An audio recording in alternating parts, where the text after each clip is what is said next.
You this evil child, why do you have harem?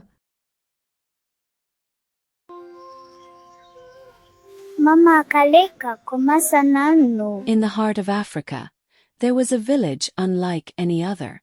In Shadow Grove, no woman ever grew hair. Mothers whispered to their daughters that it was the way of the ancestors, that hair was stolen long ago by sins no one could remember. Every head was wrapped, every scalp bare, and every smile carried a quiet sorrow. The village was quiet, save for the creaking of the ancient baobab trees and the distant call of the wild. Elders would sit under the trees, speaking in hushed tones of the past, warning of a curse that lingered like smoke over every home. Children learned early to cover their heads, and young women learned to bow their pride in silence. Yet, even in this place of fear and emptiness, life continued. Market stalls opened with the soft sounds of woven baskets, women traded seeds and clay pots, and children ran barefoot over dusty paths, their laughter a fragile thread against the heavy air of the village. Chickens pecked at the dust, and the smell of smoke from cooking fires floated through the morning air.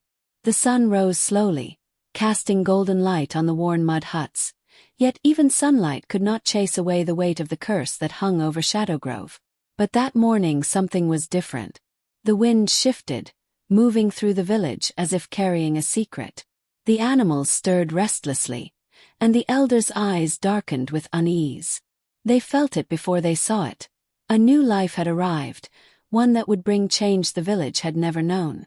In a small home near the edge of the village, a baby girl cried with a strength that startled her mother. And when the midwife lifted her, the elders gasped. Long, thick hair crowned the child's head, shining like the morning sun, flowing in gentle waves even as she slept. "This cannot be," whispered one elder, voice trembling. "No woman has ever." The village women gathered, some with awe, others with fear. The girl's hair was more than hair. It was a statement, a miracle, and a threat all at once. Some smiled softly, hearts warmed by the beauty. Others clenched their fists, jealousy flickering in their eyes even before they knew the danger it carried. For the first time in generations, hope and dread walked together through the village. And far above, the ancient spirits watched silently, waiting to see if this child would break the curse, or if the envy of men and women would destroy her before she could fulfill her destiny. As the girl grew, so did her hair, cascading past her shoulders, thick and alive, unlike anything the villagers had ever seen. From the moment she first took her steps, the villagers noticed she was different, not just for her hair, but for the way she moved, spoke, and laughed. Children whispered as she passed, "She is the girl of the prophecy," though most did not know what that meant. Her mother, a gentle woman named Leora, held her close, both proud and fearful. She remembered the old stories, the curses, the punishments, the warnings, but her love for her daughter could not be contained. Each morning she brushed Amaya's hair, singing softly, careful to protect her from the envious eyes that watched from the shadows. By the age of 5, Amaya's hair flowed past her knees, shining in sunlight like strands of gold spun into night. Villagers would often stop and stare, admiration mingled with a secret unease. "It is unnatural," muttered some women, while others sighed in longing. Mothers wondered how the child could have been blessed while their own daughters were denied such beauty. Even the elders felt the stirrings of fear. Beneath their calm exteriors, whispers spread like wildfire. "She is the one," one elder said, voice heavy with both hope and dread.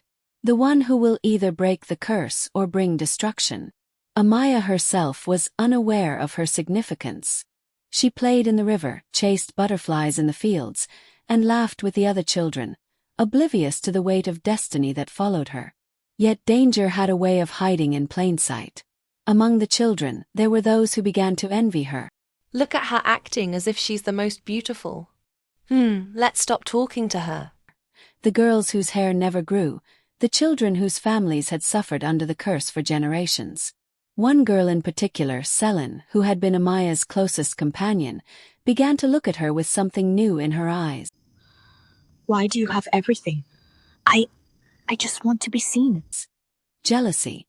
Where once there had been laughter and shared secrets, There were now glances filled with suspicion and envy. Even the smallest smile from Amaya could spark anger in those who had nothing. And the elders watched, quietly, knowing that envy was the greatest threat of all. For it could grow in secret, twist hearts, and make the village itself a dangerous place for the child whose hair shone like sunlight on water. Amaya's early years were a mix of wonder and fear. She did not yet understand why some loved her and others resented her. But her mother whispered often, "You are meant for more, my child.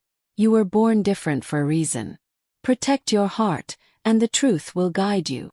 Every day, Amaya explored the edges of Shadow Grove. She ran through fields of tall grass, where sunlight danced like fire on each blade, and played near the river, where the water shimmered as if enchanted. Birds would follow her, curious and unafraid, their songs weaving around her laughter. The elders watched from a distance, murmuring about omens and signs, while the wind seemed to carry whispers only she could hear.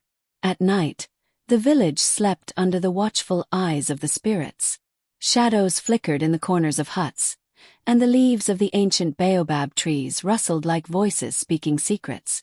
Amaya would sometimes wake, sensing eyes on her, and run to her mother's side.